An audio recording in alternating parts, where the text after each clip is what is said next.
let's talk about that message there. Are you ready? So, hi, my name is Savannah. I am Candy the Clown. I have worked at the Haunting Experience. This was my second year. So, I want to just do a little background of why I picked there to work. I grew up going there as a tradition every Halloween. And one year I decided to go for it. And I got it, and they loved me. They loved me. I got most frightening fresh meat my first year. I even made Haunter of the Night one night in particular. That was my favorite because I helped this group of girls so courageously get out and remained in character. And the reason I think they liked it so much is because I was jumping in puddles and being me in character to these guests. But besides the point, let's talk about that message there.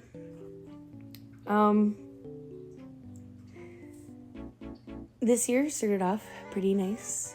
The group that they brought in for the new hires, I could have done without. When you were a scare actor, a lot of people will drop off within the first couple of weeks. So I knew like half of them would be gone anyways. It's not for everybody, okay? It really isn't. And while in this group of newcomers was my rapist. My grapist. It's TikTok. So my grapist was one of the new hires. We didn't exchange any information for like the first couple of weeks. And then he found out how old I was. And then he was like, oh, so you're of legal age to give consent? Let me get your Snapchat. Okay. Because he was cute. Originally the plan was just to, do a little rendezvous and then just leave it at that, whatever. So we did. But then he started, like, trying to be more romantic in the sense about it. And I told him, I was like, hey, if you are going to do this, I don't want to fuck you again. I don't. Okay? So I didn't want to. And then a couple days had passed, and we had hung out. And while we were hanging out, he was touching me. It actually was at a point I moved his hand, and I cried. I should have told him to leave at that point, but I did not. And I mean, yes, I am partly to blame. So it's not just him. There's a multitude of things that I could have done to prevent this. Okay, so like, yeah, me too, but like, me too with an understatement of like, yeah, I get it, but he could have at least been a fucking human being about it, That's my concept. I'm okay. I'm doing fine mentally. I'm seeing therapists. I'm medicated. I'm in lots of therapy after this event, by the way. So, well, at the end of the night, he asked if we could flip a coin. And I am a firecracker powerhouse of so. I am the mitochondria, okay? Don't worry, I hate myself. Okay, I hate myself. So I took the lead. I have filed the police report. They can't do nothing about it. And even the police officers who I filed the report to said that it is textbook coercion. That is a form of rape. Grape. That is a form of grape. So I was essayed by this new hire after I'd gotten a job opportunity taken away from me. Then a day after that, he ignored like I even existed. And it cracked me. On Friday, I went in and I had to leave early because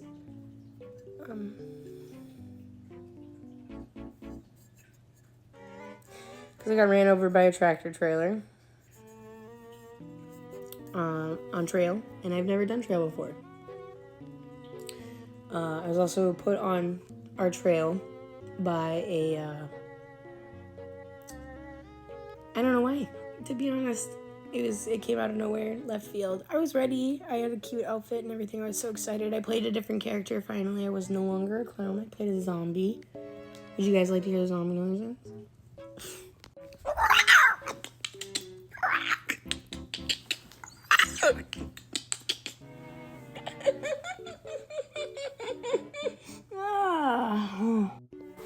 So, I'm gonna just say one thing here. I couldn't prevent that. I could have prevented that. Yes, I could have. But I was hurt on the job, which means you are then liable to pay for the expenses and my lost wages because it was it was their fault because I was ill-trained, I was not ready, and I was put in a situation I was not prepared for by some place that was supposed to protect me and keep me safe. The same place that hired my rapist. On Saturday, I went in and I finally had that one-on-one conversation with my rapist. And I heard what he was telling other people. He told everybody everything I said. But he leaves out the part where there are more than one messages between me and him. Saying I didn't want to do this. I didn't want to do that.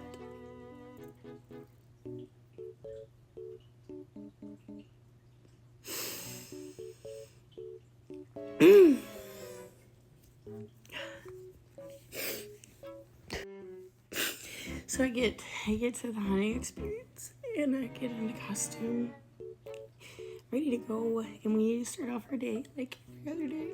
This is the first time I've ever been there. I'm not ready to be there. It was sad. All I could do was sit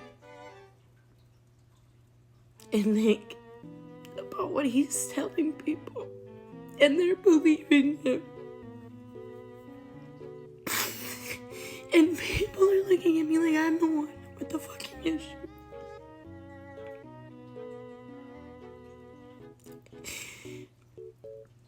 That night, my hallway, it got worse. It got so bad that I froze in fear. And I had a legitimate, full-on panic attack. And I asked to leave. Because I couldn't be there.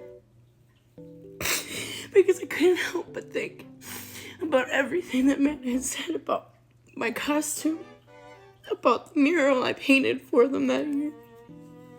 That's all I could think